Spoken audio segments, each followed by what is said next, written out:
Mesdames, Mesdemoiselles et Messieurs, citoyennes et citoyens de Côte d'Ivoire, progressistes d'Afrique, de la diaspora africaine et du monde,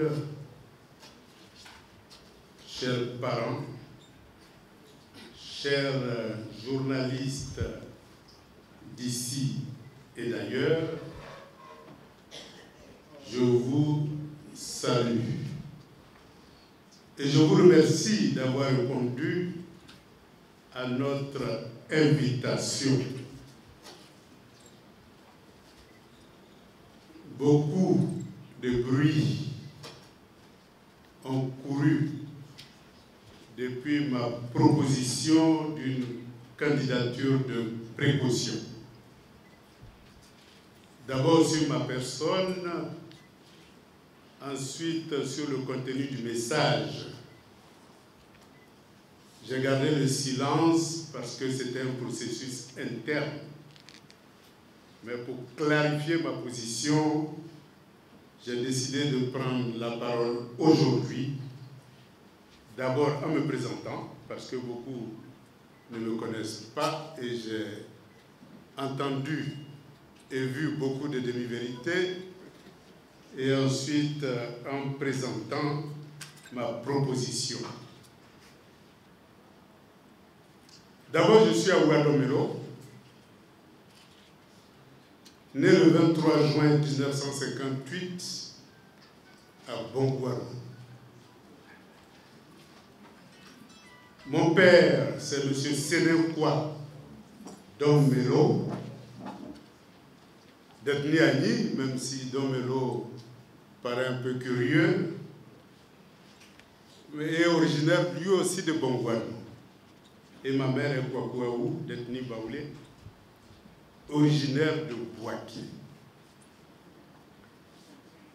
Je suis ingénieur du génie civil de l'INPHB de Yamoussoukro. Et après ce diplôme, je suis allé en France et j'ai obtenu un diplôme d'études approfondies en génie mécanique organisé conjointement par l'Université Paris 6 et l'École nationale des ponts et chaussées, lieu où j'ai pu passer mon doctorat d'ingénieur des ponts et chaussées de l'École nationale supérieure, de l'École nationale des ponts et chaussées de Paris, avec plusieurs spécialités en économie. Parallèlement à ma formation scientifique et technique à l'INPHB, j'ai acquis très jeune une formation politique à travers l'un des nombreux mouvements clandestins qui opéraient en Côte d'Ivoire, et j'avais choisi, quand j'étais étudiant, le mouvement panafricaniste. Évidemment, à l'âge de 20 ans. À Paris, j'ai intégré la 4e internationale communiste, puis ensuite le Parti communiste français, jusqu'en 1983, où j'intègre le Parti communiste de Côte d'Ivoire, parti qui a fondé le Front populaire ivoirien avec d'autres courants politiques, organisés aussi en groupes politiques. J'ai enseigné dans plusieurs universités et grandes écoles en Côte d'Ivoire et en Afrique. J'ai travaillé dans plusieurs laboratoires de matériaux de construction et de mécanique des sols. Je suis aussi auteur de plusieurs inventions, entre autres le géopavé, les briques en bois et le bitume de coco. Avant d'être directeur général du BNET de 2000 à 2010, j'ai été également directeur de la Technopole de Yamoussoukro. Et fin 2010, le président Laurent Gbagbo m'a fait l'honneur de me nommer ministre de l'équipement et porte-parole du gouvernement pendant la période de crise. En 2011, mon exil me permet d'assister plusieurs chefs d'État africains dans la gestion de leurs grands projets d'État, particulièrement en Guinée-Conakry, où j'ai été conseiller spécial du président Alpha Condé jusqu'en 2021. Et depuis 2021, je suis entre Moscou et l'Afrique en tant que conseiller du patronat russe, puis représentant de l'Alliance internationale des BRICS et enfin vice-président de cette même organisation. Depuis 2021, je suis également vice-président exécutif du PPAC. Mesdames et messieurs, je m'adresse solennellement à vous ce matin pour vous informer de l'importante décision que je prends à compter de ce jour en toute responsabilité. Mesdames et messieurs, l'histoire de l'humanité connaît de grands changements. En effet, et nous le constatons tous d'ailleurs, le Sud global monte en puissance à tous les niveaux, tandis que l'hégémonie occidentale, quant à elle, connaît un déclin. Les BRICS, à savoir le Brésil, la Russie, l'Inde, la Chine et l'Afrique du Sud, complétés par 5 autres pays aujourd'hui, ont une mission, à savoir la création d'un nouvel ordre mondial multipolaire dont la souveraineté des États est l'élément de base. L'Alliance des BRICS, dont je suis le vice-président en charge des projets stratégiques, est le relais, il faut bien le souligner, entre les BRICS et les pays non membres des BRICS. Ma mission en tant que vice-président de l'Alliance internationale des BRICS est d'assurer la promotion des BRICS auprès des pays africains afin que plusieurs d'entre eux y adhèrent. Ainsi donc, les BRICS, comme vous le voyez, placent au cœur de leur politique la bataille pour la souveraineté des États et la coopération gagnant-gagnant dans un monde multipolaire. Mesdames et messieurs, le monde nous regarde, le monde bouge, le monde change.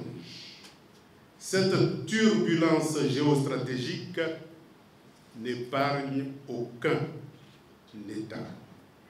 Il faut donc que tous et chacun nous en soyons conscients afin de faire de véritables choix qui devraient permettre d'être présents dans ce nouvel ordre mondial qui inonde le monde entier de sa réserve en devises et de sa technologie innovante après s'être soustrait de la domination hégémonique occidentale. Mesdames et messieurs, mon engagement politique date des années 80, lorsque jeune étudiant, j'étais déjà cadre politique au Parti communiste français.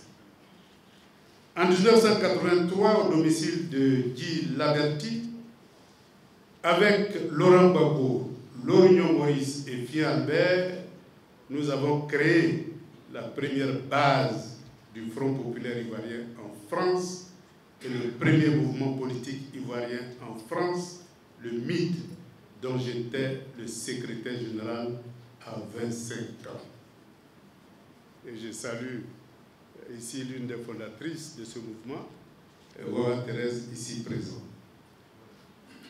Jusqu'à ce que je revienne en Côte d'Ivoire en 1985, j'ai fait partie de ceux qui ont contribué jusqu'à ce que je revienne en Côte d'Ivoire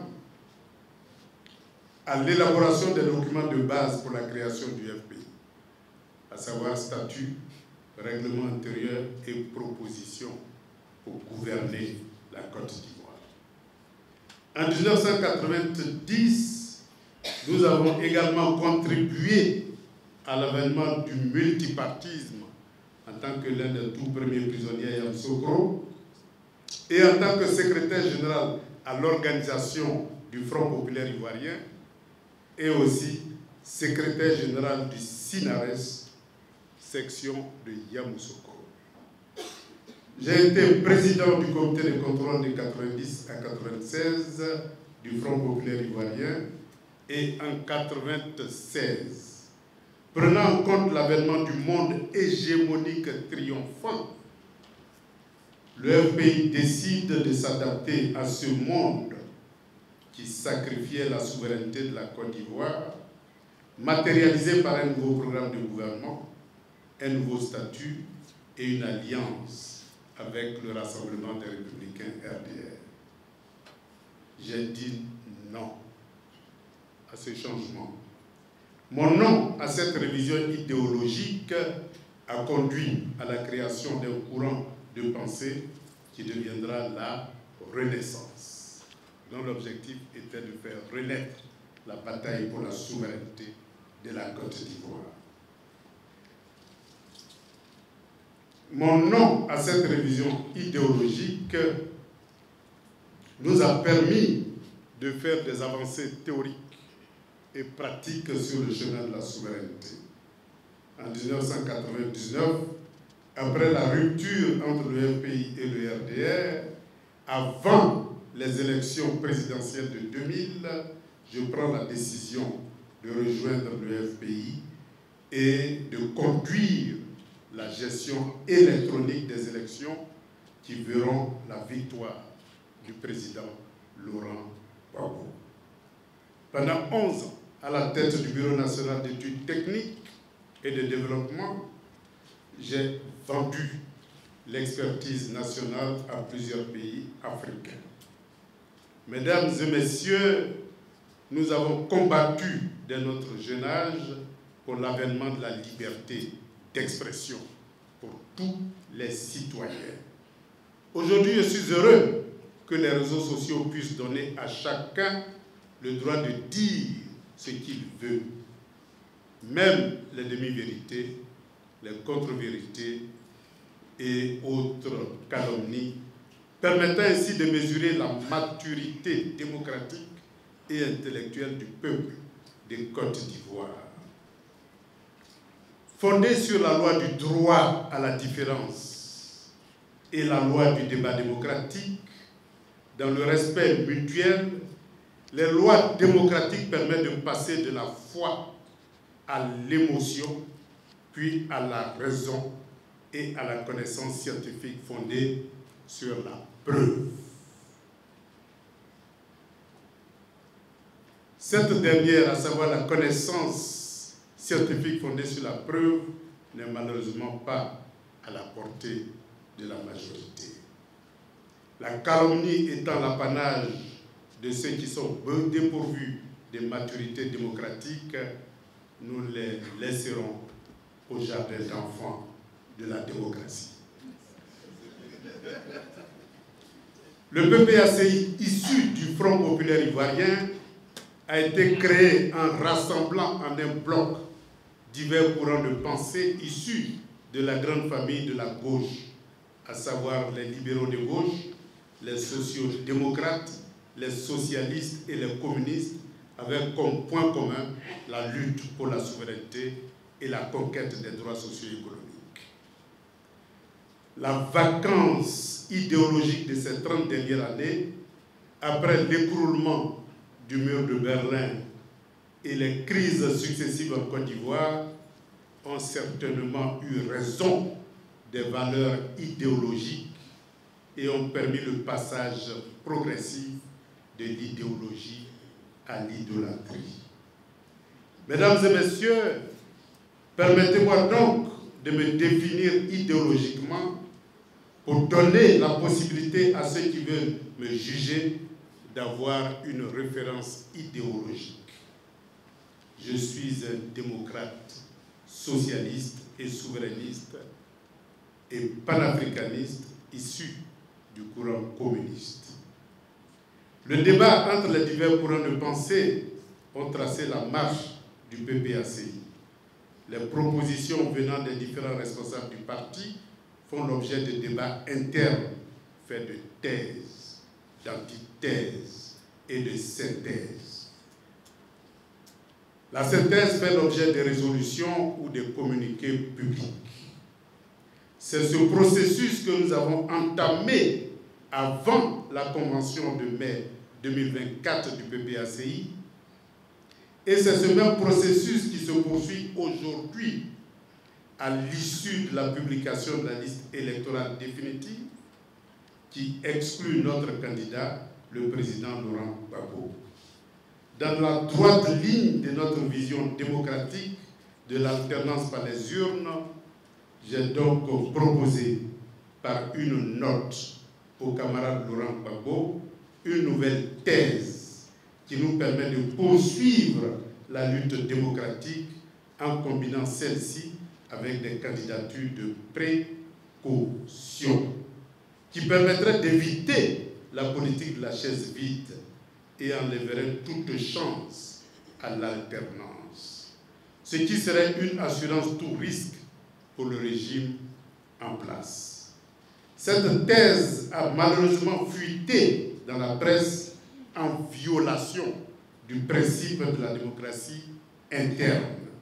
Cependant, malgré les agitations médiatiques, le débat interne se poursuit et nous arriverons bientôt à une conclusion. Et permettez-moi de ne pas en dire plus. Avec l'annonce de la candidature de M. Alassane Ouattara, nous voyons poindre à l'horizon le prolongement du parti État. L'humiliation de nos leaders politiques, à savoir Laurent Gbagbo, Tidiane Thiam, Blé Goudé, Akossi Benjo et Soro Guillaume. Et la dépossession économique, sociale et foncière des citoyens ivoiriens qui s'appauvrissent au profit du monde hégémonique qui survit grâce aux richesses pompées ici et ailleurs dans le sud global. Il y a donc urgence. Et face à l'urgence, une responsabilité à prendre. Mesdames et messieurs, en complément d'une légitime colère qui entraîne des manifestations démocratiques et afin d'éviter la politique de la chaise vide, je déclare solennellement ma candidature à l'élection présidentielle.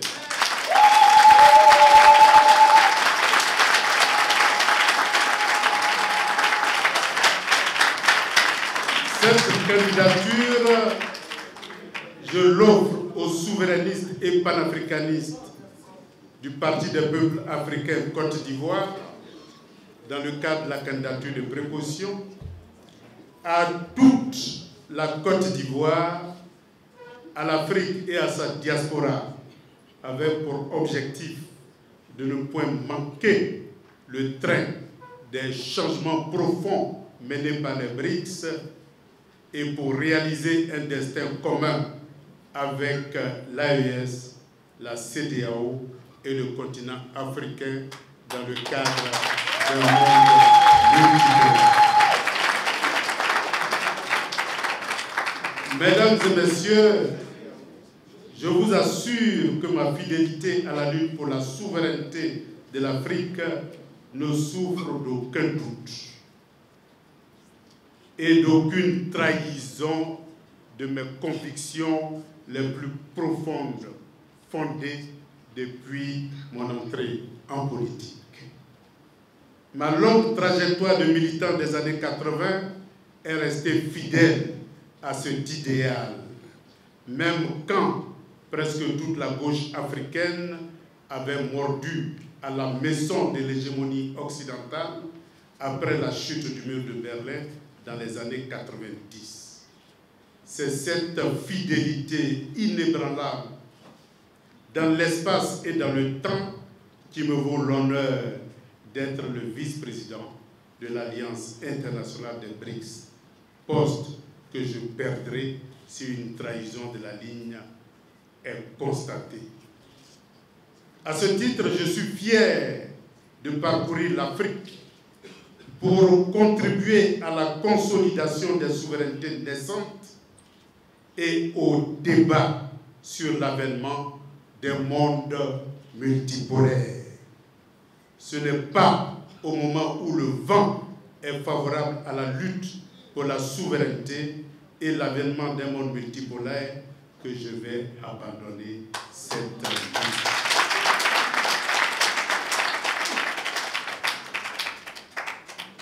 Et c'est cette lutte-là qui fonde ma vision pour la future Côte d'Ivoire, pour la future Afrique et pour le futur monde multipolaire. Mesdames et messieurs, je suis donc candidat. Unis ensemble et avec toute la gauche ivoirienne, eh bien, nous pouvons réussir une plateforme idéologique de conquête du pouvoir pour que, enfin, on mette fin au règne du parti État et d'un État inféodé au monde hégémonique. Et donc, nous pouvons battre M. Ouattara dans les urnes. Hier, nous étions seuls face au destin de la Côte d'Ivoire. Les idées de Laurent Gbagbo ont fleuri en chacun de nous, ont fleuri en Afrique et guident aujourd'hui les grands débats à travers le monde. Je reste donc Laurent Gbagbo.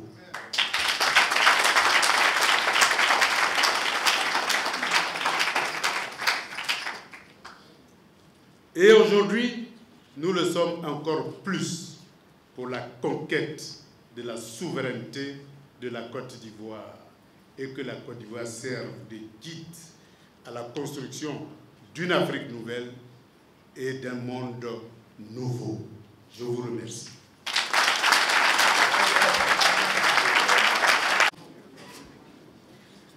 Merci beaucoup. Eh bien, sachez que, comme je l'ai indiqué dans mon exposé liminaire, que par rapport au PPACI, j'ai proposé qu'il y ait plusieurs candidatures de précaution. Parce que le PPACI lui-même refuse la politique de la chaise vide. Et donc, par rapport à ce refus, nous avons engagé la bataille pour l'inscription du camarade Laurent Gbagbo sur la liste électorale. Et donc, avant la convention du PPACI, qui a vu l'élection du président Laurent Gbagbo par la convention comme candidat de notre parti, nous avons tous, en rang serré, mené cette lutte-là et la liste provisoire est sortie sans le nom de notre camarade. Nous avons continué la lutte jusqu'à la sortie de la liste définitive le 4 juin 2025. Et donc, avant le débarrage des parrainages, j'ai proposé qu'il y ait des discussions parce que, eh bien, l'autre solution qui nous reste est une solution politique qui ne peut être prise que par notre adversaire qui vient de se déclarer candidat à la présidence de la République. Et donc, pour amener notre adversaire à déclarer notre candidat 5, ce qui garantit évidemment la pérennité du pouvoir en place, j'ai proposé qu'il y ait des candidatures de précaution. Quel est le sens de ces candidatures de précaution? C'est que si Laurent Gbagbo est éligible, après toute la lutte démocratique que nous allons mener, il est bien évident que ces candidatures de précaution deviennent caduques. C'est comme lorsque vous allez en voyage, si vous prévoyez un pneu secours, ça ne veut pas dire que vous allez forcément l'utiliser s'il n'y a pas...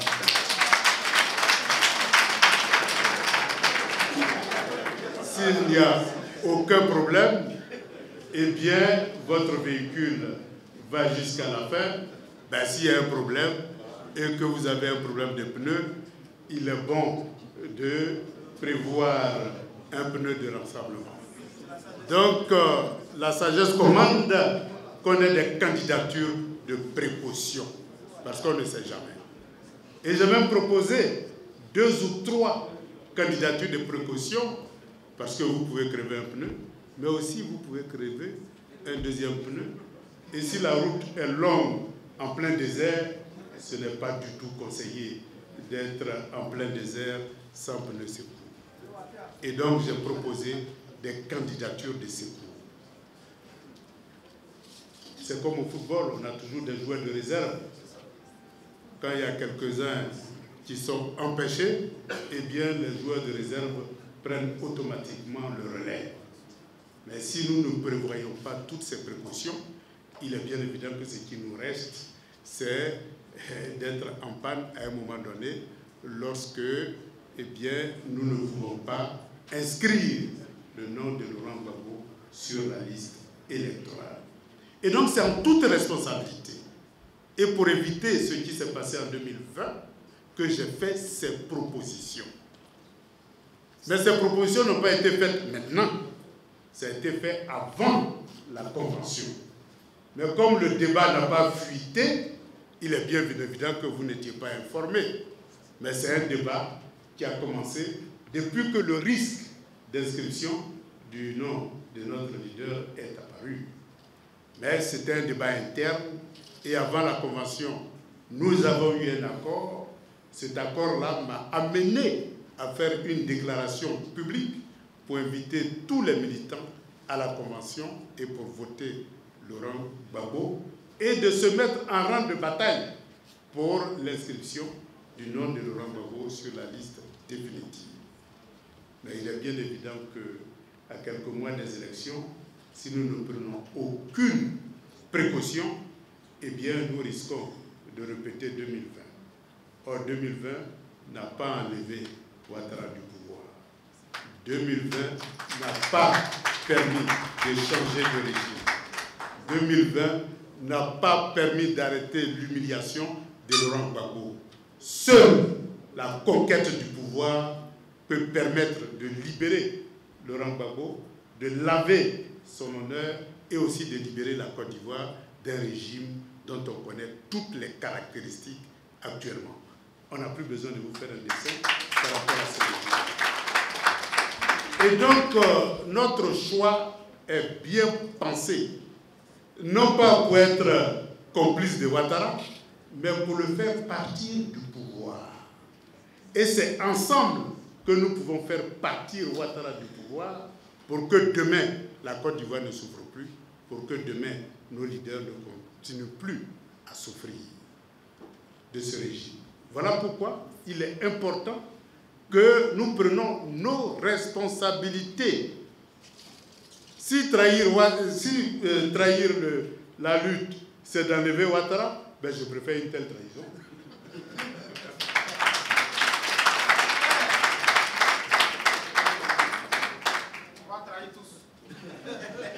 Je préfère une telle trahison. Parce qu'en 2020, eh bien, on a mené cette lutte-là, on a vu l'issue. Je ne souhaite pas que 2025 soit 2020 bis. Nous devons aller à ces élections. Il faut convaincre les électeurs, parce qu'après tout, c'est eux qui votent. Il faut convaincre tous nos leaders pour dire que nous pouvons ensemble mener cette lutte-là et la gagner. Et nous sommes à une étape décisive de notre histoire. Et il est important qu'on prenne conscience qu'en 2025, il faut qu'on réussisse cette bataille-là. Est-ce que vous êtes BRICS contre l'Occident? Il faut savoir, parce que souvent quand on parle de BRICS, les gens voient la Russie, les gens voient la Chine, les gens voient l'Inde, les gens voient le Brésil, l'Afrique du Sud. Bon, aujourd'hui, évidemment, il y a l'Éthiopie, il y a l'Iran, il y a l'Égypte, il y a les Émirats arabes unis. Bref, on a encore 5 autres qui se sont ajoutés sur la liste. Mais voyez dans les BRICS, non pas des États, mais une idéologie.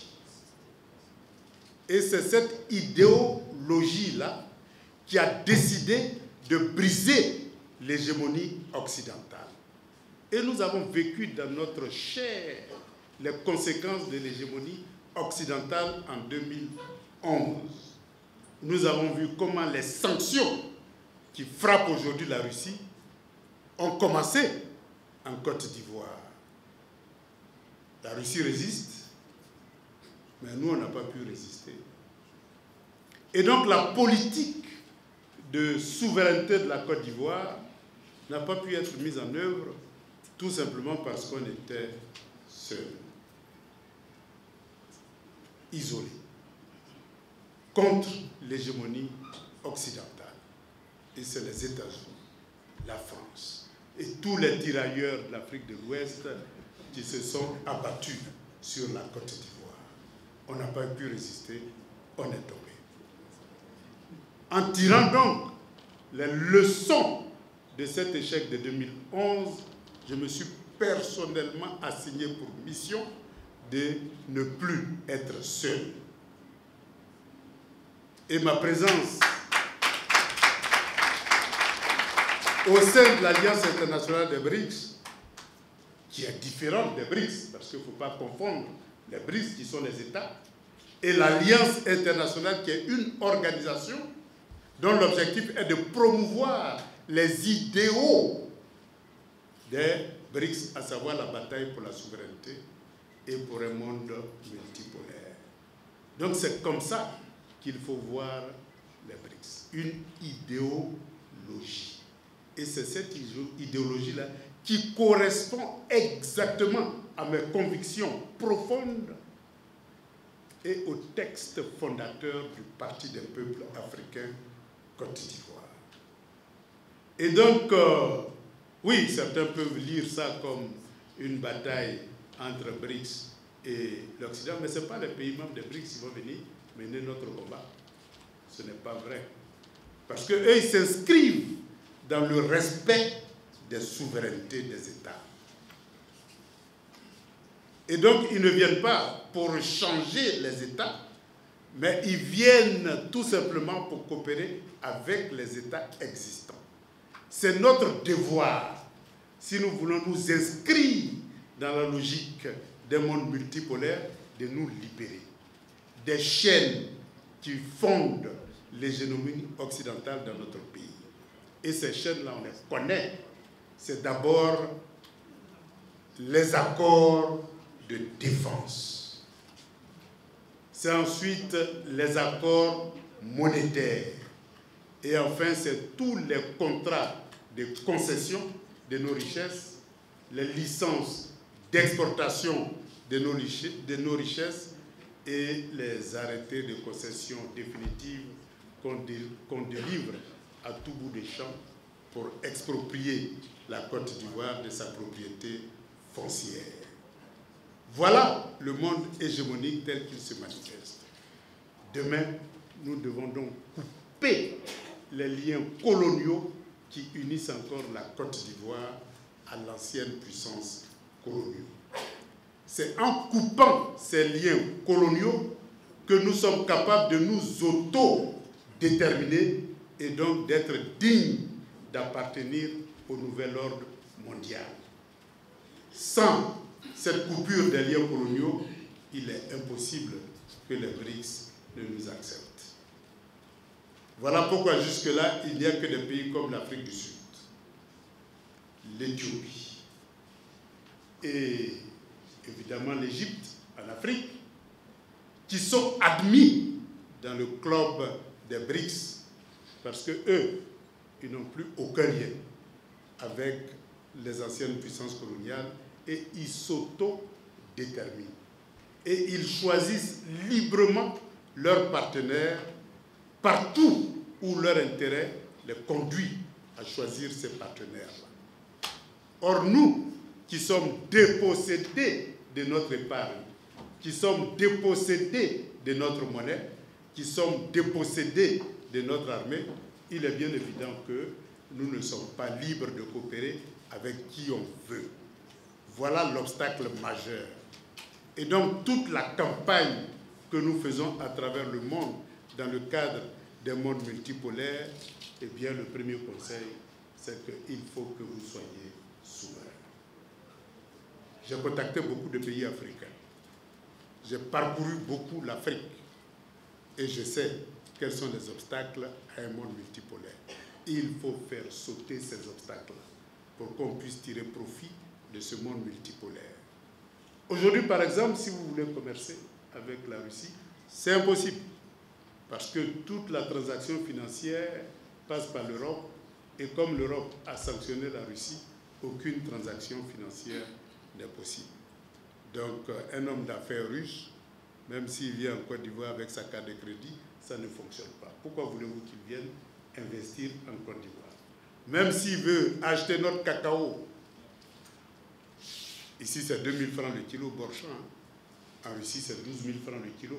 Donc imaginez-vous un seul instant, si nous pouvons commercer librement avec la Russie, ce n'est pas 2 000 francs que nos parents auraient gagné, c'est au moins 6 000 à 10 000 francs selon les accords qui sont conclus avec ces pays-là. Mais c'est impossible, parce qu'ils ne peuvent pas faire venir de l'argent pour acheter ces produits-là, compte tenu du fait qu'ils sont sanctionnés par l'Europe. Or, toute transaction financière avec l'Afrique, compte tenu de nos liens coloniaux, passe par l'Europe. Voilà pourquoi cela constitue un frein pour que la Côte d'Ivoire rentre véritablement dans un monde multipolaire. Il faut donc faire sauter ces verrous-là pour qu'on puisse adhérer à l'idéologie des BRICS et qu'on puisse tirer le meilleur profit de chaque pôle émergent dans un monde multipolaire et non être le monopole de l'ancienne puissance coloniale. Voilà la bataille que nous avons à mener. Et donc c'est une bataille idéologique, une bataille que nous voulons mener, et c'est avec l'ensemble des citoyens qui veulent bien de ce nouveau monde-là que nous pouvons mener cette bataille. Avec la CEI actuelle, est-ce que vous pouvez battre le RHDP? On l'a battu en bateau. Avec la même CEI, avec la même liste électorale, avec les mêmes mécanismes de fraude, mais qu'est-ce que nous avons fait? Nous avons pris le temps d'identifier tous les mécanismes de fraude. Nous avons pris le temps d'identifier tous les électeurs frauduleux sur la liste électorale et nous avons mis en place un mécanisme pour combattre la fraude, pour combattre les faux électeurs, pour combattre toutes les manœuvres de transfert d'électeurs d'un point à un autre, de tricherie sur la liste électorale. Et donc c'est par ce mécanisme-là mis en place que nous avons gagné les élections municipales en bateau. Et donc ce que nous avons fait en bateau, ce que nous avons fait dans d'autres villes de la Côte d'Ivoire, on peut bien le reproduire à l'échelle nationale si nous prenons conscience que nous avons un combat à mener. Le combat démocratique n'est pas opposable au combat sur les urnes. On peut prolonger le combat démocratique dans les urnes et gagner la bataille contre la fraude.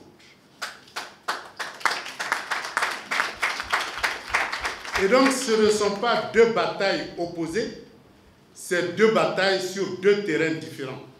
La lutte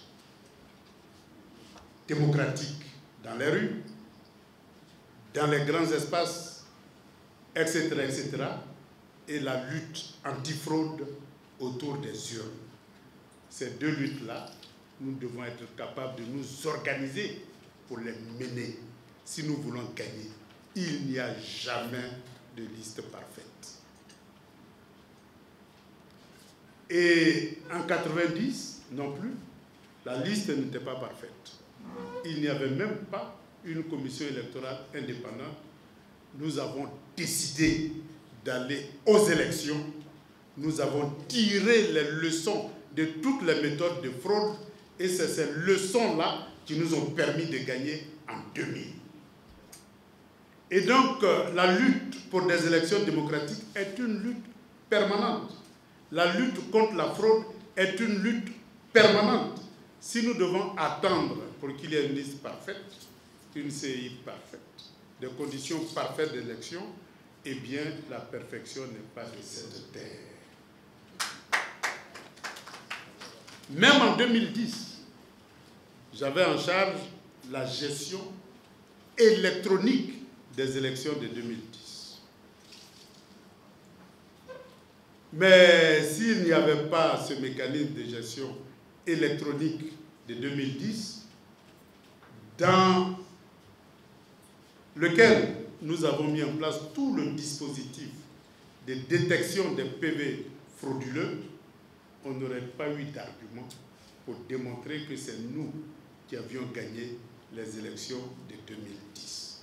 C'est parce que nous avons mis en place tout le mécanisme de détection des PV frauduleux que nous avons pu mettre de côté tous les PV frauduleux et que nous avons pu comptabiliser les PV non frauduleux qui donnaient effectivement Laurent Gbagbo vainqueur. Donc c'est pour vous dire que quelles que soient les circonstances, que ce soit aux États-Unis, que ce soit dans les autres côtés du monde, la lutte contre la fraude est une lutte qui fait partie de la lutte pour la victoire et non une lutte en attente d'être gagnée avant d'aller aux élections. Ça, ce n'est pas vrai.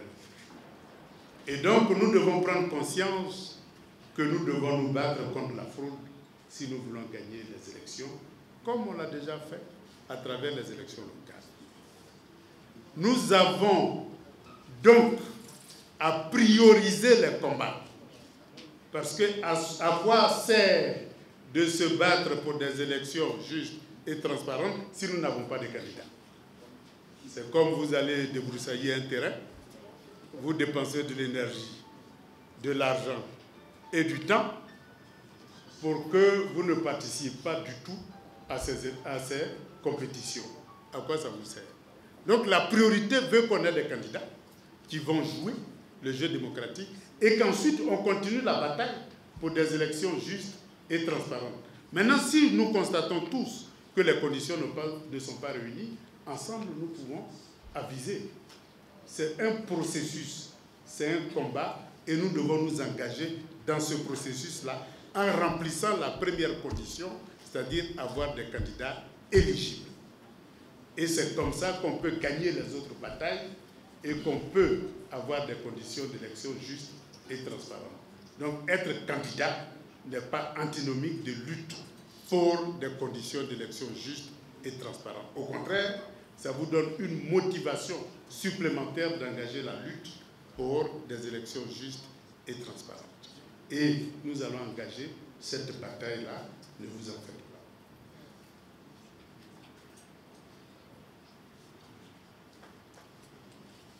Bon, 1% de l'électorat pour le parrainage, bon, ça, c'est pas... il ne faut pas insister dessus. Ce n'est pas une condition insurmontable. Est-ce que vous êtes candidat PPACI ou candidat indépendant? Un candidat est avant tout un candidat.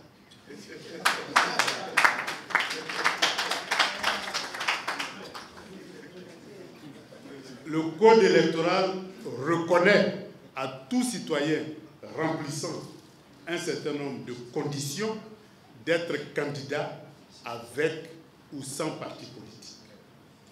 C'est un droit civil, un droit constitutionnel, un droit réglementaire qui est à la disposition de tout citoyen. C'est comme les élections locales. Il y a des militants du parti qui deviennent des candidats indépendants lorsque leur parti ne les accepte pas, parce que c'est un droit tout simplement. En tant que citoyens, ils ont le droit d'être candidats, même si le parti ne les cautionne pas. Mais il y a des candidats qui sont cautionnés par un ou plusieurs partis politiques. Et c'est dans ce cadre-là que je propose de continuer la discussion avec le PPAC. Et à l'issue de cette discussion, eh bien, nous ferons connaître notre position par rapport au PPAC. Mais cette candidature, comme je dis, s'adresse à tous. C'est une invitation à tous. Et c'est lorsque le peuple de Côte d'Ivoire, dans ses différentes composantes, société civile, partis politiques, vont sentir la nécessité d'engager le combat pour la souveraineté de la Côte d'Ivoire, que nous dirons que notre déclaration a eu un écho. Le reste, tout dépend de nous-mêmes, de notre capacité à convaincre. Et nous pouvons réussir.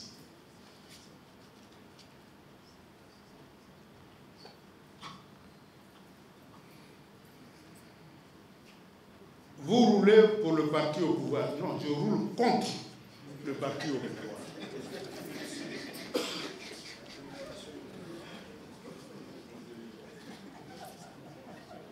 Je roule contre le parti au pouvoir.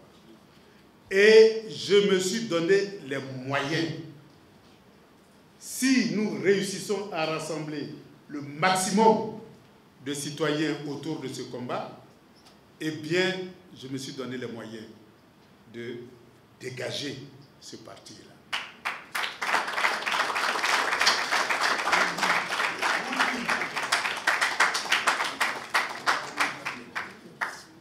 On ne milite pas pour faire plaisir à son adversaire.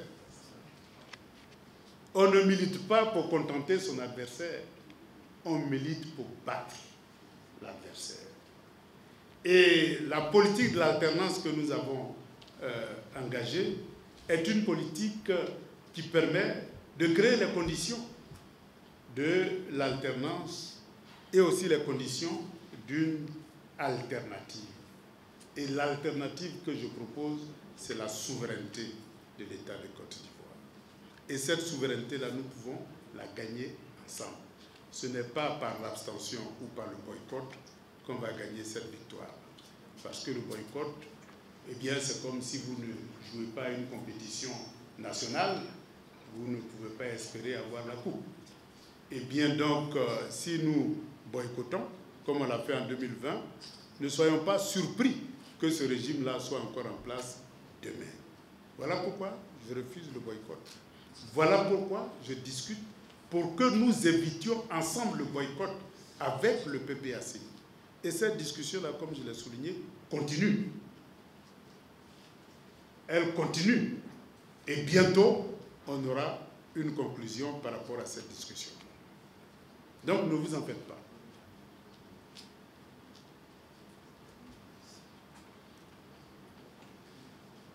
Y a-t-il une contradiction entre ma candidature et le PPACI? Pour le moment, nous discutons pour éviter les contradictions. Et je pense qu'on arrivera à une conclusion.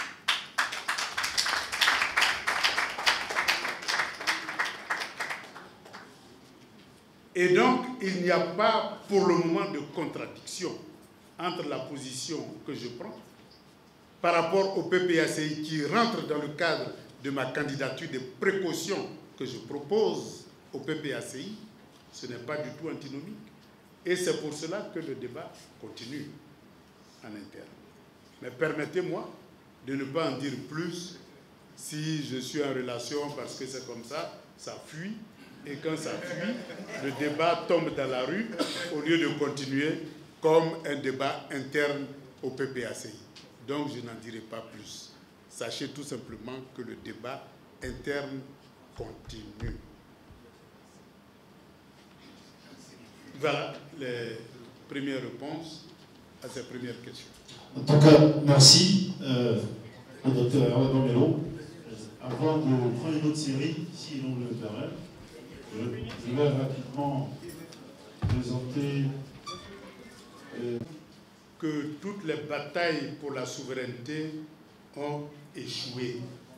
C'est par la force des armes coloniales que nous sommes encore maintenus dans les liens avec la France.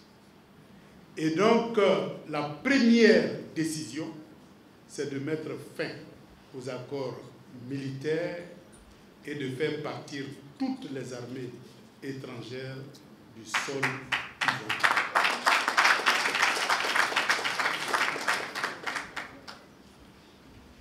Et c'est cette décision-là qui va conditionner tout le reste. Je suis avec une très grande attention le processus de souveraineté en Afrique. Et la première grande décision, si vous voulez réussir une souveraineté, c'est d'abord de faire partir les armées coloniales. Tant que ces armées-là restent sur votre sol, toutes les tentatives de politique touchant les intérêts fondamentaux de l'ancienne puissance coloniale sont balayées, soit par un coup d'État, soit par une rébellion, soit par des attaques djihadistes contrôlées depuis l'extérieur. Voilà le mécanisme. Donc si vous voulez éviter ça, il est bien évident que la seule solution, la seule réponse adéquate, c'est de les faire partir. Mais les faire partir ne suffit pas. Il faut quand même protéger le pays. Il faut protéger le pays parce qu'ils ne partent jamais, ils reculent.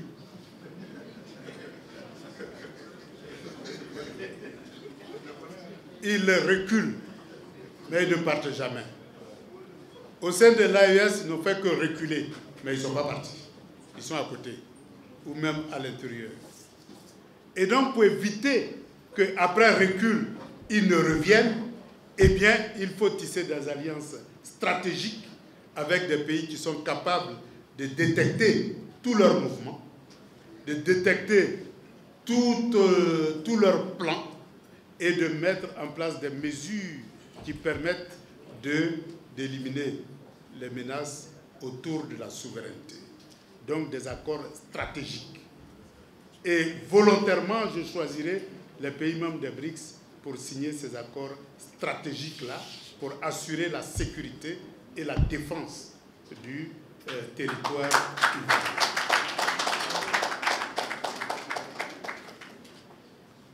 La troisième mesure, une fois que la sécurité est entièrement assurée, c'est de reviser tous les contrats de concession qui confisquent nos matières premières et nos richesses au profit du monde hégémonique.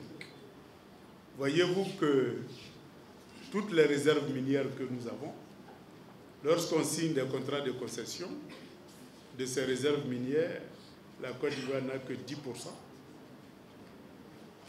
Et l'entreprise multinationale qui a la concession a 90%.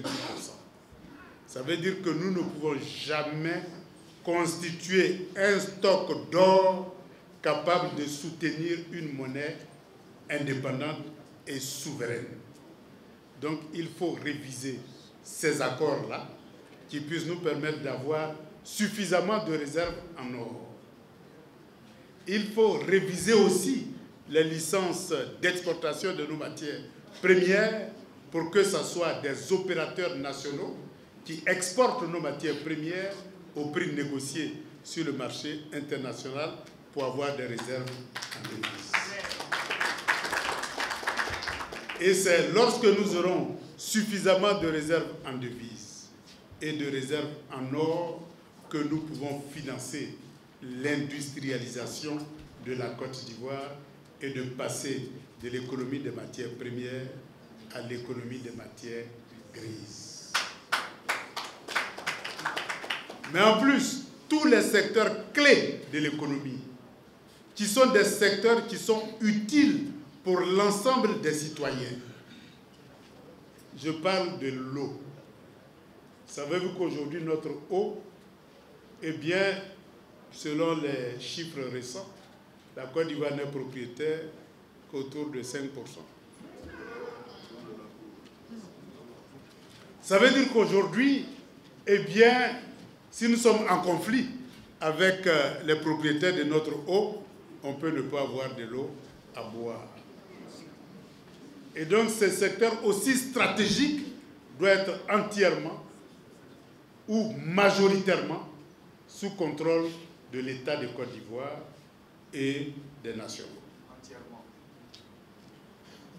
C'est comme le secteur de l'électricité. Aujourd'hui, nous ne contrôlons qu'entre 10 et 15% du secteur électricité. Ça veut dire que si on veut nous priver d'électricité, c'est en un seul clic, parce que ce secteur-là ne nous appartient pas. C'est des secteurs qui doivent être dominés entièrement par les opérateurs nationaux, par l'État de Côte d'Ivoire. C'est comme la cire qui nous fournit du pétrole sans carburant, eh bien rien ne peut fonctionner. Mais voyez-vous que tous ces secteurs, que ce soit la cire, la geste aussi, les stations de distribution, nous ne sommes pas maîtres du tout de l'ensemble de ces secteurs. Et donc, c'est des secteurs qui doivent être révisés entièrement en termes de convention avec les opérateurs de ces secteurs. C'est comme les banques. Comment pouvez-vous mettre en place une politique de crédit aux opérateurs nationaux si ceux qui détiennent les banques, eh bien, il n'y a aucune banque, aucune grande banque contrôlée par l'État et par les nationaux. Donc, c'est des secteurs qui doivent être revus entièrement pour qu'il y ait des banques dominées par l'État de Côte d'Ivoire et par les opérateurs nationaux pour qu'on puisse faire du crédit aux opérateurs nationaux. C'est comme la monnaie. La politique monétaire n'est pas définie par nous parce que nous sommes dépossédés à travers les accords monétaires de notre souveraineté monétaire. Mais comment pouvez-vous mettre en place une politique monétaire qui puisse être utilisée comme un levier de financement de notre économie et de stabilisation de notre économie? Ce n'est pas possible. Et donc, c'est tous ces éléments-là qu'il faut mettre en place pour remplacer une économie dominée par une économie souveraine. Et c'est lorsqu'on a la souveraineté que nous pouvons envisager en toute liberté la croissance partagée entre les citoyens. Donc voilà un peu les premières mesures que nous devons prendre pour assurer la souveraineté. Il y a d'autres mesures, parce qu'il faut assurer aussi la stabilité démocratique de la Côte d'Ivoire. Donc il y a tout un train de mesures pour assurer la stabilité démocratique de la Côte d'Ivoire, afin que nous passions du parti-État ou du multipartisme à la démocratie, c'est-à-dire le pouvoir du peuple, par le peuple et pour le peuple, qui est loin d'être un pouvoir du RHDP, par le RHDP et pour le RHDP, tel que nous l'observons actuellement, à travers toute l'administration et à travers toute l'économie du pays, où rien pour les autres, mais tout pour eux-mêmes. Et donc, il faut réformer complètement l'État pour que les droits soient égaux pour tous les citoyens. Donc voilà, je ne vais pas détailler ici l'ensemble des mesures que nous pouvons prendre, mais sachez qu'il y a une série de mesures que j'aurai l'occasion de présenter prochainement pour passer de multipartisme à la démocratie, d'une économie dominée à une économie souveraine et d'une économie éclatée entre les États africains pour aller vers une économie complémentaire entre États africains pour créer les bases de la souveraineté du continent africain, c'est-à-dire le panafricanisme.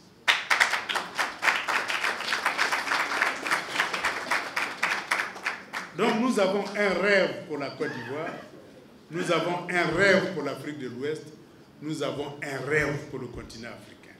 Mais ce rêve-là, eh bien, comme on ne peut pas faire le bonheur de quelqu'un à sa place, il faut que les électeurs puissent partager et soutenir ce rêve-là pour que le rêve devienne réalité. Voilà pourquoi je suis devant vous aujourd'hui. Il y a un qui dit « Akakro a-t-il changé ?» Bon, il n'a qu'à aller faire ses enquêtes à Akakro, mais on n'est pas président pour son village, on est président pour la République de Côte d'Ivoire.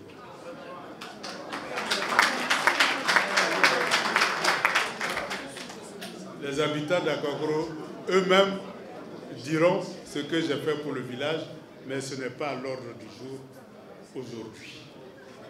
Est-ce que Bongonou a changé? Non. Lorsque vous faites une telle lecture, vous encouragez les chefs d'État à détourner les ressources au profit de leur village. Je ne serai ni Oufoué-Boigny qui a fait de son campement une ville moderne, je ne serai ni quelqu'un d'autre, je serai président de la République de Côte d'Ivoire pour toutes les régions de Côte d'Ivoire, toutes les localités de Côte d'Ivoire, et c'est les maires et les conseils régionaux qui seront responsables du développement local et non le président de la République.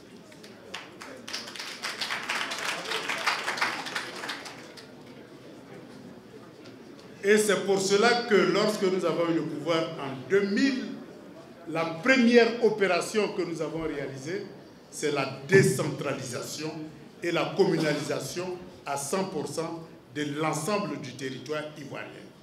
Pour que les locaux eux-mêmes se dotent des moyens humains et que l'État dégage des ressources pour développer les différentes localités.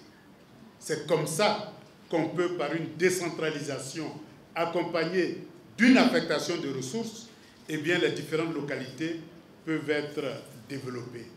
Ce n'est pas au niveau central que cela peut se faire. C'est au niveau local. Donc, il faut aller vers la décentralisation. Voilà ce que je peux dire par rapport à ça.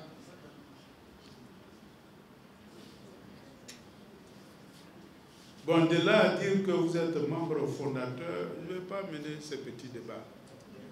Voilà. Mais pour votre information, ce qu'on appelle front, c'est un ensemble de partis qui se sont à un moment donné retrouvés pour créer le Front populaire ivoirien. Et dans ces partis, il y avait le Parti communiste de Côte d'Ivoire qui a fait son congrès avant le congrès du FPI, qui a adopté les textes fondateurs et qui a dégagé ses représentants au congrès constitutif du FPI. Ça, c'est pour votre information. Voilà. C'est pour votre information. Maintenant, les histoires taillées sur mesure pour faire plaisir à X et à Y, ça n'engage que leurs auteurs. Mais j'ai adhéré au Front populaire ivoirien en 1983. J'ai été secrétaire à l'organisation du Front populaire au sortir de la clandestinité, avant et pendant la clandestinité, c'est-à-dire après le congrès constitutif de Dabou, j'étais secrétaire à l'organisation. Si on n'est pas membre fondateur, on ne peut pas assumer une telle responsabilité dès la création, disons, statutaire du Front populaire ivoirien. Et donc, sachez que dans la clandestinité, on ne donnait pas tous les noms pour aller déposer à la préfecture de police au risque d'être tous emportés par la répression du parti unique.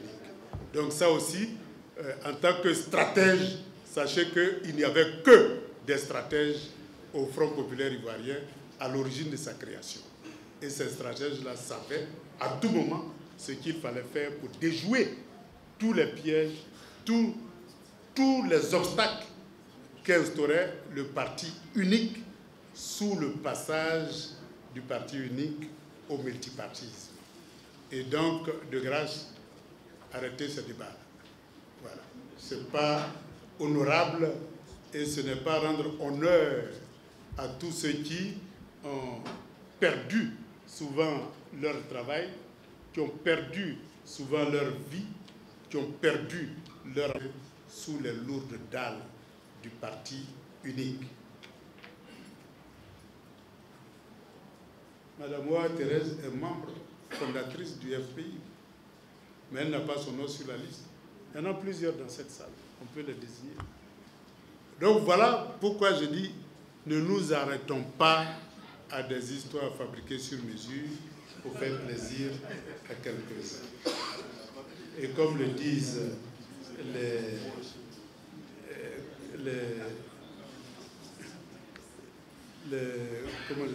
les animateurs des réseaux sociaux, si on va en profondeur, on trouvera la vérité.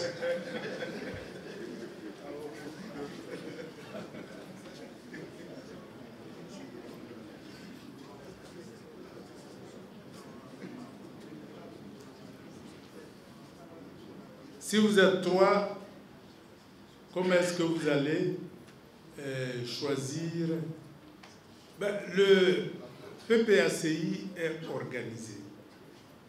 Eh bien, dans cette organisation, la proposition que j'ai faite de 2 ou 3 candidatures, comme ça a fuité, je vais vous expliquer pourquoi 2 et 3. S'il y a un seul, il peut être éliminé. Même si c'est moi qui suis ce seul candidat, il n'est pas évident que, vu mon positionnement géostratégique, eh bien, je ne sois pas éliminé. Et donc, parce qu'il peut y avoir des éliminations en cours de route, j'ai proposé qu'il y ait 2 ou 3 pour que quelques-uns passent au filtre du Conseil constitutionnel. Et c'est lorsque ceux-là sont passés au filtre du Conseil constitutionnel qu'une convention peut se réunir pour dire, entre tous ceux qui sont passés au filtre du Conseil constitutionnel, nous choisissons ce candidat. Et même si personne ne filtre, ne passe au filtre, c'est à nous de décider si nous boycottons ou nous choisissons un candidat qui n'est pas un candidat du PPACI.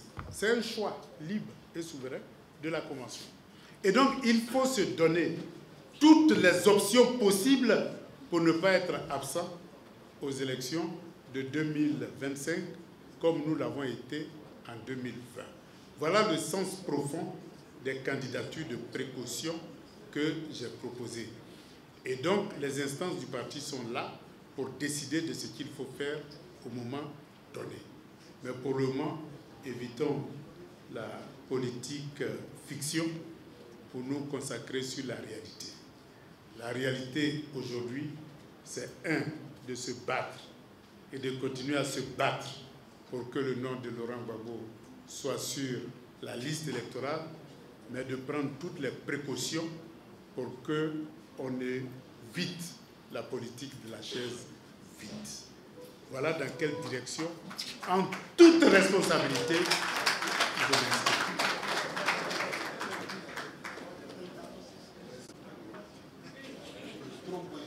Que proposez-vous pour la cherté de la vie? Eh bien, prochainement, l'occasion sera donnée pour donner toutes les informations sur la cherté de la vie. Mais déjà, sachez que l'électricité est un élément important de la cherté de la vie. Mais l'électricité en Côte d'Ivoire appartient à qui? Ça n'appartient pas à la Côte d'Ivoire. Et ceux qui détiennent le secteur de l'électricité ont un seul objectif, faire le maximum de profit. Et donc, en voulant le maximum de profit, Mais qui paye ce profit-là? C'est le consommateur. Si ça appartient à l'État, eh bien son objectif ne sera pas de faire le maximum de profit, mais de permettre à tous les citoyens d'avoir accès à l'électricité. Et donc, évidemment, il faut prendre des mesures nécessaires pour le faire. Quand vous prenez la filière électricité, il y a deux chemins pour construire l'électricité en Côte d'Ivoire. Il y a l'hydraulique et puis il y a le gaz. Savez-vous que le gaz constitue pratiquement 40% de la facture d'électricité que vous payez? C'est-à-dire lorsque vous payez 100 francs, 40 francs vont directement chez le producteur de gaz. Le gaz a été concédé à une entreprise française et ce contrat de concession était à durée limitée.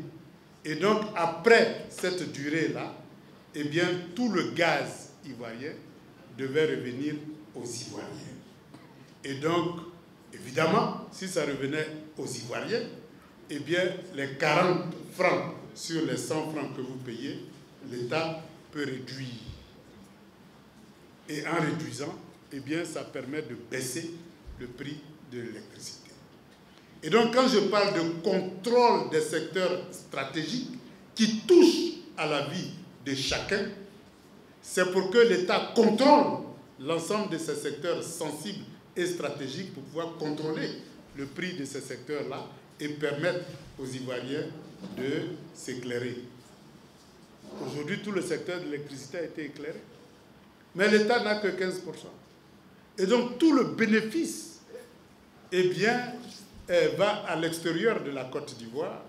Et un homme d'affaires, il n'est pas là pour faire plaisir aux consommateurs ivoiriens. Il est là pour faire plaisir à ses actionnaires. C'est ça, les affaires.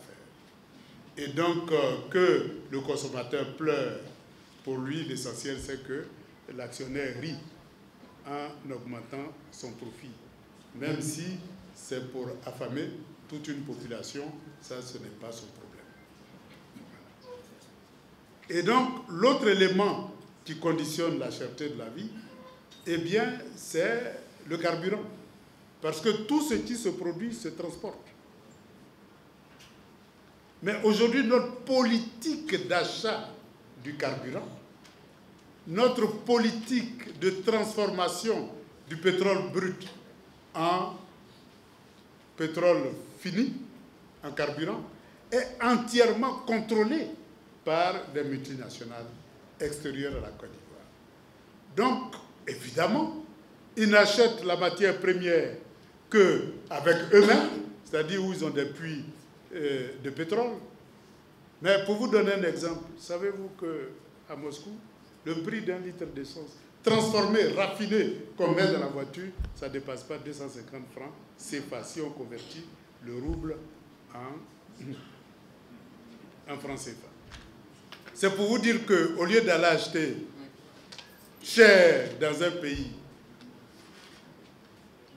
ben, j'irai là où c'est moins cher. Et ça va permettre de baisser le prix du carburant à la pompe aux consommateurs. Et c'est en cela que le monde multipolaire que nous voulons, ça permet d'aller chercher le meilleur et le moins cher partout dans le monde sans être sanctionné par qui que ce soit, y compris l'ancienne puissance coloniale. C'est un autre chemin pour baisser le prix du carburant. L'accès à un monde multipolaire est une voie royale pour baisser le prix du carburant. Parce que l'un des plus gros producteurs de carburant au monde, eh bien, c'est la Russie, qui produit et vend moins cher à travers le monde, sans concurrent. Et donc, pour moi, il est bien évident que le monde multipolaire est une voie royale pour baisser le prix du carburant. Et donc, on peut faire le tour. Hein. Vous prenez les péages en Côte d'Ivoire. Les péages constituent des surcoûts le consommateur. Et donc, tous ces éléments de surcoût-là ne font qu'augmenter le prix aux consommateurs des produits que nous mettons sur le marché. Vous prenez les produits agricoles. Ces produits agricoles-là sont dans la brousse. Il n'y a pas de chemin praticable par des véhicules pour aller acheter ces produits-là. Alors que nous dépensons des milliards et des milliards pour construire des échangeurs à des prix, je dirais, au-delà de tout entendement en termes de coûts de production.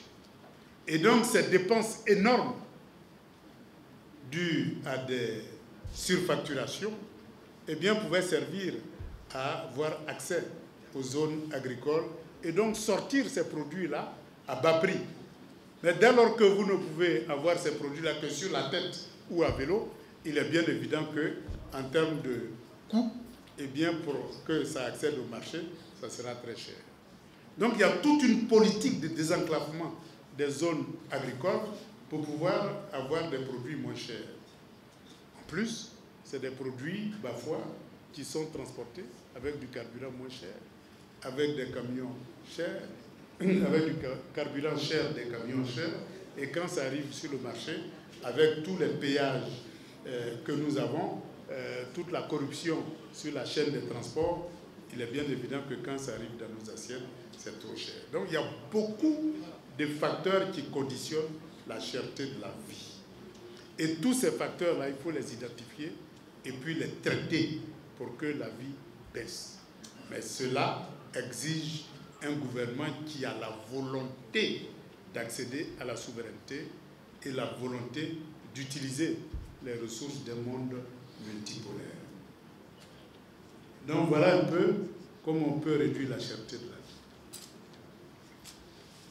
Vos commentaires pour la candidature d'Eado. Je suis contre le 4e mandat de Ouattara.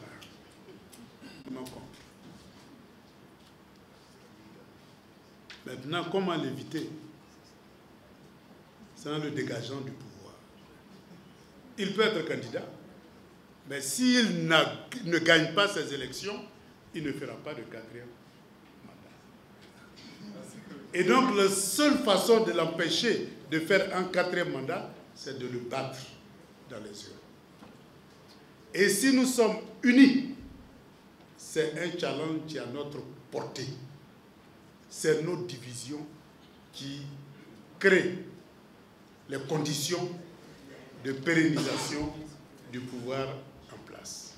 Si nous sommes unis, eh bien, Ouattara partira et ne fera pas de 4e mandat.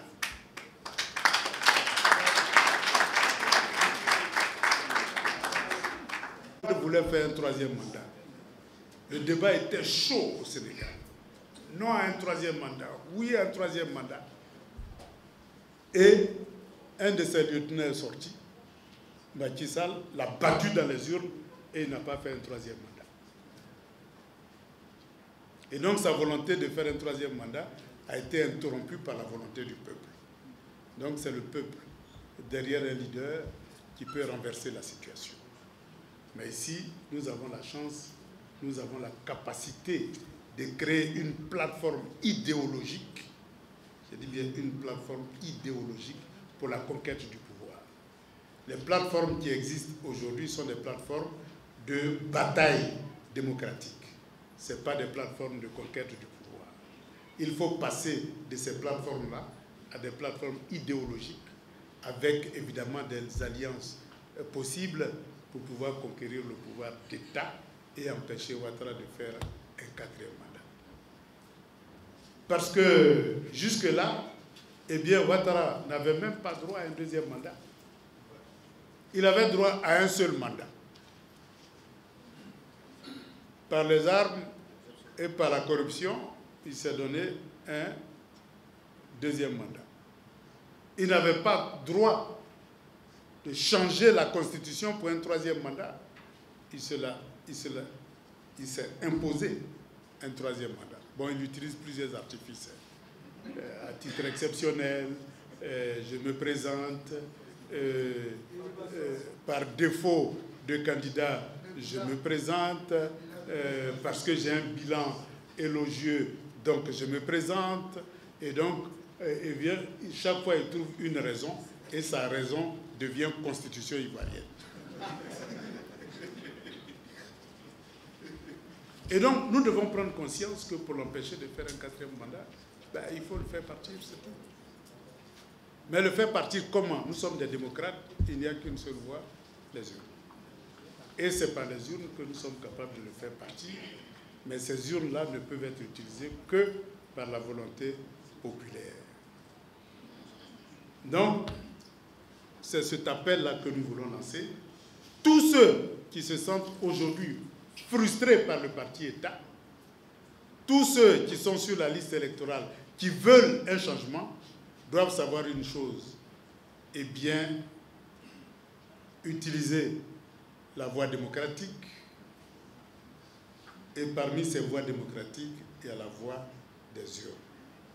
Donc il faut mener la bataille démocratique, aussi bien dans la rue que dans les places publiques, qu'autour des urnes. C'est cette bataille permanente-là que nous devons engager si nous voulons aller vers la fin du parti-État pour l'avènement d'un État démocratique. Et ça, nous pouvons le faire. Oui, j'ai dit que LG est le meilleur profil. Oui, mais LG est candidat. Mais comme on le dit, il n'y a pas match. Il va gagner les élections. Donc, parmi nous, là, il est le meilleur. Je ne peux pas dire autre chose que ce qu'il est, le meilleur d'entre nous. Le minimum d'humilité, c'est de reconnaître qui est meilleur. C'est comme en classe. Hein. Quand quelqu'un est premier, il est premier. Bon, que tu l'aimes pas, il est premier. Donc ça, en le disant, je le reconnais comme tel. Mais on peut être premier puis être absent à un examen.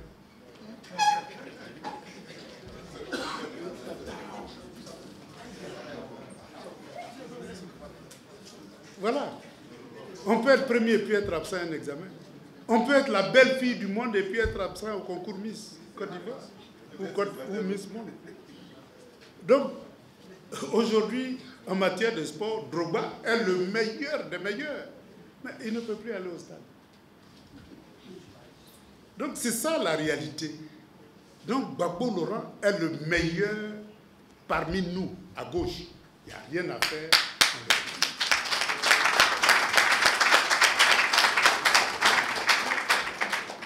Et donc ça, je le dirai partout et n'importe où, parce que j'assume ce que je dis. Deuxièmement, j'ai dit que tout homme politique a le désir d'arriver à gouverner, mais ce qui est juste. Moi, je suis rentré en politique en 1983. J'étais dans un parti politique, mon ambition c'était de gouverner la Côte d'Ivoire pour rompre. Parce que j'étais un scientifique. Mais je me suis rendu compte que les scientifiques n'avaient pas leur place en Côte d'Ivoire. La preuve, quand j'ai eu mon doctorat d'ingénieur, il y a certains qui me demandaient, mais toi, tu veux soigner les ponts, les routes, on ne comprend pas ton métier. Bon. Donc, si quelqu'un ne comprend même pas la valeur du diplôme que tu as, mais comment il va t'employer?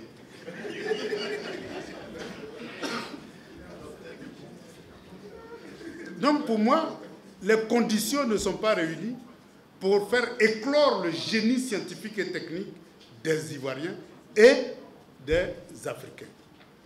Donc, pour moi, et quand j'ai fait toutes les analyses, en lisant des livres de Marx, de Lénine, de Nkrumah, de Sékou Touré, etc., je me suis rendu compte que tout simplement, on avait des gouvernements qui sont sous domination de l'Occident, et l'Occident n'avait qu'une seule chose à prendre en Afrique, c'était des matières premières. Et donc, tant qu'il existera des gouvernements qui sont inféodés au monde occidental, eh bien, on aura besoin de matières premières, donc des gens qui ont une éducation primaire. Parce que les matières premières équivaut à éducation primaire. Mais si nous voulons que les scientifiques et les techniciens puissent avoir leur place en Côte d'Ivoire, il est bien évident que Il faut passer d'une économie de matières premières à une économie industrialisée. Et c'est donc lorsque nous allons avoir des industries partout qu'on aura besoin d'ingénieurs mécaniques. Lorsque nous aurons des industries de génie civil, qu'on aura besoin d'ingénieurs de génie civil. C'est quand nous aurons besoin d'économie et d'agriculture moderne et donc du développement des produits de consommation ou du vivrier qu'on aura besoin d'ingénieurs. Mais tous ces secteurs-là sont sacrifiés au produit des besoins primaires et donc qui sont nécessaires pour les usines en Occident. Donc en disant que je rentre en politique pour laisser la place au génie africain d'émerger, il est bien évident que pour moi, mettre fin à la domination étrangère était la première aspiration à l'engagement politique. Et donc, cette aspiration-là, elle a rencontré l'aspiration de Laurent Gbagbo. Et voilà comment je me suis dit, au lieu de créer un petit parti sans lendemain, si on met tous les petits partis ensemble, eh bien, on a un grand parti, on peut changer la Côte d'Ivoire. Voilà la démarche simple que j'ai effectuée.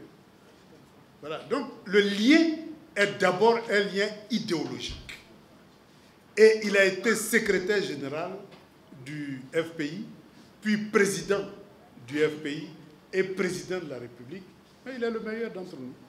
Et ça, je vais dire que, comme je dis, quand tu es premier de la classe, tu es premier. Il n'y a pas de question à se poser. Eh bien, j'accomplirai cette mission. Et donc, apparemment, je me suis auto-commissionné. Quant à ma candidature de précaution, je répète, elle est toujours en discussion. Voilà.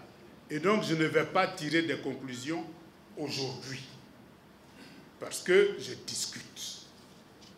Et mon rôle, c'est de discuter en tant que démocrate. Le démocrate n'a qu'une seule règle, c'est de proposer et de discuter de ses propositions avec toute la conviction derrière ces propositions. Moi, je suis convaincu qu'il faut des candidatures de précaution, donc je discute. Ça peut être compris, comme ça peut ne pas être compris. Eh bien, ne soyons pas pressés, c'est pour quelques jours. Voilà. Donc, m'auto-commissionner ou me mettre en mission, ben, dans quelques jours, vous aurez la réponse. Donc, ne vous pressez pas et évitez la fiction. Je me battrai pour mon honneur, mais c'est aussi mon combat. Mais qui déshonore Laurent Gbagbo? C'est le régime qui est en place. Ce n'est pas lui-même qui se déshonore. C'est le régime qui est en place qui le déshonore. Donc si ce régime n'a pas, il sera honoré. Moi, je sillonne les pays qui ont accédé à la souveraineté. Mais Laurent Gbagbo est honoré là-bas. Mais il n'est pas président du Burkina, ni du Mali, ni du Niger. Et donc ici, si nous voulons qu'il soit honoré, il faut que les souverainistes arrivent au pouvoir et il sera le plus grand bénéficiaire. Et donc c'est à nous de nous organiser pour nous battre, pour dégager ce régime, pour honorer Laurent Gbagbo, pour honorer Thiam et pour honorer tous ceux qui ont été sanctionnés par le régime. Mais si nous attendons à ce que la personne qui est mise dans l'étau du droit fabriqué par Alassane Ouattara s'auto-libère, eh bien nous risquons d'attendre très longtemps. C'est notre devoir de nous organiser. Lorsque votre papa est pris en otage, vous n'allez pas dire, papa, comme tu es pris en otage, il faut te battre pour te libérer. Ça, c'est de l'égoïsme. C'est-à-dire on ne veut pas du tout prendre de risques. On demande au papa, qui est évidemment un brave, de s'arranger pour se libérer de ces geôliers. Non, c'est pas... Je dis, c'est pas... Quand on a un ami qu'il est en difficulté, c'est à ses amis et à ses camarades de se battre pour le sortir de cette difficulté-là. Voilà. Et donc, moi, mes relations entre moi et Laurent Gbagbo, ça ne date pas de la dernière pluie. Ouais, ce n'est pas la dernière pluie là, qui a fait que je suis arrivé auprès de lui. C'est les premières pluies. Donc, tous ceux qui veulent me donner des leçons de fidélité, je les regarde, je ris. Ben, ils viennent d'arriver. Ils viennent d'arriver quand tout est cuit et ils pensent qu'ils sont les plus grands croyants là, au combat que nous menons. Quand je les regarde, ça me fait rire. Parce qu'ils ne savent pas d'où on vient, comme on a souffert dans la clandestinité, déjouer tous les plans macabres pour tracer notre chemin. Ils ne savent pas d'où on vient et ils ne savent pas non plus où on va. Parce que nous sommes dans un désert idéologique depuis que nous n'avons pas de formation politique dans nos partis politiques. Que souvent, quand vous demandez aux militants, qu'est-ce que c'est que le socialisme? À peine il est capable de te donner une définition du socialisme. Il dira, c'est Gbagbo, on connaît. Mais si demain on vous nomme, c'est Gbagbo qui va venir faire le travail à votre place. Soyons sérieux. Il faut connaître l'idéologie pour que là où vous êtes, vous l'appliquez, sans forcément attendre que Gbagbo vienne faire le travail à votre place. C'est ça qui est le plus important. Mais comme la formation politique a quitté les partis politiques, eh bien l'idéologie a laissé la place à l'idolâtrie.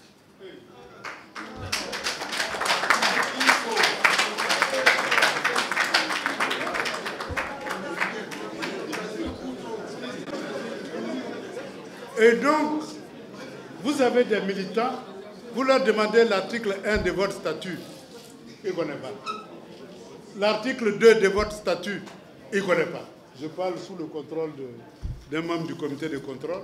Ils ne connaissent ni les statuts du parti. Et donc, quand vous faites une proposition, ils ne savent pas que parce que vous êtes démocrate, vous avez le droit de proposer. Ben, ils ne savent pas ce que c'est que la démocratie. Et pourtant, ils se battent pour la démocratie. Donc, voilà un peu le contexte. Nous assistons à une dégradation des valeurs qui fondent les partis politiques. Et ça, c'est le plus grand dommage du processus que nous avons engagé. Il faut que les citoyens se forment en politique. On ne devient pas ingénieur par hasard. On devient ingénieur en allant à l'école d'ingénieur. On ne devient pas démocrate par hasard. On devient démocrate en se formant aux valeurs démocratiques. On ne devient pas socialiste par hasard. On devient socialiste en se formant aux valeurs du socialisme. Et donc, c'est par la formation idéologique que si demain, Gbagbo arrive au pouvoir, qu'on vous nomme quelque part, vous savez ce que vous pouvez faire. Mais dans ces conditions, ils vont attendre pour dire, comme Gbagbo m'a rien dit, je ne fais rien. Mais le pays ne peut pas avancer. Parce que Gbagbo ne peut pas occuper tous les postes dans une administration. Mais ceux qui sont formés appliquent un programme, appliquent une idéologie, appliquent une vision. Souvent, les gens me demandent, mais pourquoi tu as fait connaître le bien-être partout? Mais parce que dans notre programme, le panafricanisme était inscrit. Et donc, je me suis battu pour que le bien-être soit partout en Afrique, pour essayer de comprendre les autres pays et de voir qu'est-ce qui est complémentaire. Qu'est-ce que la Côte d'Ivoire a et peut vendre aux autres, qu'est-ce que les autres ont et peut nous vendre. C'est comme ça qu'on construit le panafricanisme.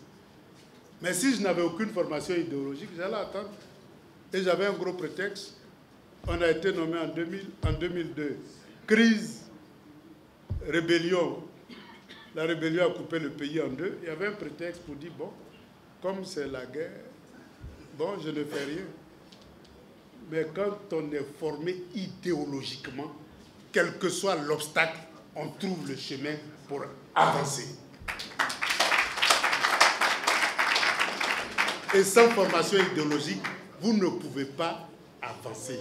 Vous ne pouvez pas tracer votre chemin dans les méandres des obstacles que votre adversaire, le monde GME, va toujours vous opposer. Voilà. Et donc, malheureusement, nous avons perdu le sens des valeurs et les raisons pour lesquelles on se bat. Et souvent même à notre sein, quand, en tant que militant du PPACI, je vais aller saluer mon ami Blé Goudé. Ah non, il a trahi, il a fait ceci, il a fait cela, donc il ne faut pas le saluer. On appelle ça du sectarisme en discours politique. Même son adversaire, on dialogue. Parce qu'il faut savoir convaincre de ce que tu veux. Avec ses partenaires, c'est la même chose. Il peut y avoir des incompréhensions. À gauche, il n'y a d'ailleurs que ça. Parce que si je veux vous décliner les nuances de la gauche dans le monde, bien, on va faire une soirée ici. Depuis la naissance du socialisme jusqu'à aujourd'hui, mais il y a une panoplie de gauche. Mais on trouve toujours une raison de trouver le plus petit dénominateur commun pour s'unir. C'est ce qui a fondé le Front populaire ivoirien. Et c'est ce qui doit fonder nos relations avec tous ceux qui sont convaincus que la Côte d'Ivoire ne peut avancer qu'en allant vers la souveraineté. Et donc, si Blé Goudé est pour la souveraineté, ben je discute avec lui. Si Simone Gbagbo est pour la souveraineté, je discute avec Simone Gbagbo. Si Afi N'Guessan est pour la souveraineté, je discute avec Afi. Si Mamadou Koulibaly est pour la souveraineté, je discute avec Mamadou Koulibaly. Le tout, c'est d'être capable de s'unir autour d'un idéal. C'est ce qu'on appelle plateforme idéologique. Parce que si nous sommes ensemble, on sait où on va. Et comme on sait où on va, eh bien on aura le programme qui nous permettra d'aller là où on va. Et donc, voilà un peu, si vous voulez, ma démarche vis-à-vis des autres frères de la gauche.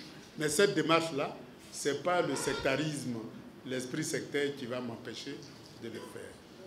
J'irai là où se trouve un seul souverainiste pour qu'ensemble, nous construisons une Côte d'Ivoire souveraine. C'est donc... Nous avons gagné toutes les batailles juridiques et donc cela ne donne-t-il pas raison à ceux qui disent que Laurent Gbagbo est un braqueur? Mais qui dit que Laurent Gbagbo est un braqueur? Mais c'est le régime qui est en place. Si demain ce régime n'est pas là, on ne dira pas que Laurent Gbagbo est un braqueur. Ce n'est pas moi qui vais aller dire que Laurent Gbagbo est un braqueur, alors que je faisais partie du gouvernement et même porte-parole de ce même gouvernement, et je connais ce qui s'est passé. Et donc, pour éliminer ce discours-là, qui vient de la bouche de ceux qui ont braqué la Côte d'Ivoire, eh bien, il faut savoir retourner la balle en les dégageant du pouvoir et en honorant Laurent Gbagbo. Donc, ce combat-là, bien, je ne me ferai pas l'économie de ce combat. Voilà. Et comme je vous dis, je reste Laurent Gbagbo. C'est-à-dire, je reste celui qui se bat pour la souveraineté de la Côte d'Ivoire, la souveraineté de l'Afrique et pour l'avènement d'un monde multipolaire. Car loin de sa personne, ce qui est Laurent Gbagbo, si les Ivoiriens l'aiment, c'est son combat, c'est son idéologie. Et ce Laurent Gbagbo-là est en chacun de nous. Nous, c'est lieutenant de première heure. Je ne suis pas de la dernière pluie. Je suis de la première pluie. Donc, il n'y a pas plus Gbagbo que moi à l'intérieur du PPACI.